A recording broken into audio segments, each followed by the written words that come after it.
2 years ago, when I was 15, my parents decided to go visit my uncle. I didn't want to go. I wanted to stay home and hang out with my best friend Alex. Since we live in a quiet neighborhood and there was little crime happening here, my parents allowed me to stay home and have Alex come over. My mom left me a note on the fridge with all emergency numbers, and my dad told me to call him if anything happens. I assured them that everything is going to be fine. Me and Alex were just going to play video games and have some pizza later. They both hugged me and left. I called Alex and he came to my house 15 minutes later. We played UFC on my PS4 for 2 hours and then had some pizza. After our meal, we just sat in my living room talking about random stuff. Eventually, we started talking about girls. We both had crushes on some older girls, but the girls didn't even know we existed. Alex mentioned a website where you could talk to random people called Omegle. He also said that he talked to some girls there. So we decided to go on Omegle and try our luck. The first 30 minutes, we didn't get matched with any girls, so we started to get bored. And just when I moved my mouse to exit the site, 2 girls showed up on our screen. They were about our age, maybe a little older. We started talking to them, but they were just typing. We could see that they were talking, but we couldn't hear them. We told them to turn on their microphone, but the girls said that they don't have a microphone.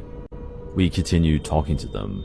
We said that we were home alone, and so were they. They said that they lived in the same city and the same area as Alex and I, but we never saw them. After 15 more minutes, they said that we were cute and that we should hang out sometime. We were stunned. Girls usually didn't want to hang out with us, so Alex gave them his Snapchat username. As soon as he typed his username, the girls disconnected. We were really bummed out. We didn't even get their names, so we just turned off my laptop and went back on the PS4 to play some video games. Some time passed. We were still playing video games when Alex took out his phone. He just received a snap message from someone called AnnaXOXO99. He opened it and it was a picture of the 2 girls we met on Omegle earlier. They were walking on the street and the caption said, "Can we come over and hang out?" Alex immediately looked at me. He didn't ask me anything. I already knew what he wanted and I said no. They can't come to my house. He wasn't happy about this, but I said no every time he tried to make me let them come over. Alex texted them saying that they can't come and that we should hang out some other time. A couple minutes later, the girls responded, "Can we meet at the park then?"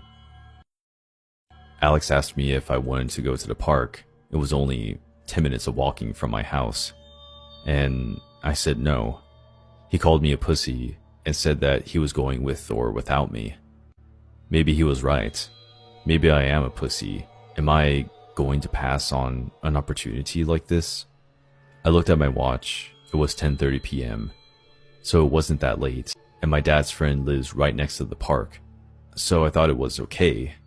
But if anything seemed strange, we would immediately go back to my place. Alex agreed. He sent the girls a snap saying that we were on our way to the park. They replayed the snap from Alex that we should meet and told us that they were waiting for us in the children's playground. We got out of my house and we started walking to the park. The whole walk there, I was thinking, what if something goes wrong? We don't even know these girls, and what if someone else was at the park with them? I didn't want to say anything to Alex because he would probably say that I was a pussy and that I'm paranoid, so I kept my thoughts to myself. After 10 minutes of walking, we got to the park. The children's playground was a little deep in the park, so I asked Alex to ask them to come to the main entrance of the park because we were already there. Alex just said, "Dude, come on," and texted them that we are in the park. A minute or so, we arrived at the playground. There was no one there. I asked Alex if they responded to our last snap, and he said no, they just left it on red. We waited there for a couple of minutes, but there was no sign of the girls. We were all alone in the park. I told Alex that they probably were just messing with us and that we should go home. But Alex wanted to stay a couple of minutes more. A minute passed and we heard someone walking behind us. We turned around and there was a guy dressed in black, standing behind a tree, looking at us, and he had a creepy smile on his face. I said to Alex that we should go home and that this wasn't a good idea. Alex agreed, and we started walking back home. The whole time, I was looking over my shoulder, trying to see if the man was following us, and he was. So I said to Alex to step up. Just when we got to the park's entrance, the guy grabbed my hand and started screaming in some insane way. I was screaming and kicking, trying to get him to let go of my hand. I was calling Alex to help me, but he ran away. The guy started pulling me back into the park. I was screaming as loud as I could, and that was when I saw blue and red lights. The guy must have seen them too, because he immediately let go of my hand and ran deeper into the park. I started running back to the direction of my house when a police officer stopped me. I explained everything to him, and he called my parents. The police officer took me to the police station to wait for my parents to pick me up. My parents came after 1 hour, and the police told them what happened, and so did I. My dad asked them, did they catch the guy from the park? And they said they were still looking for him. When we got home, my parents were glad that nothing serious happened, but they were still mad because I left the house to meet some girls I was talking to online. They told us to go to sleep and that everything will be alright. The next day, Alex came to my house with his dad, and he apologized for running away last night.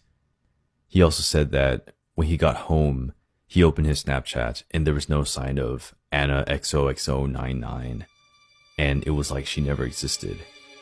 From that day on, I never went back on Omegle.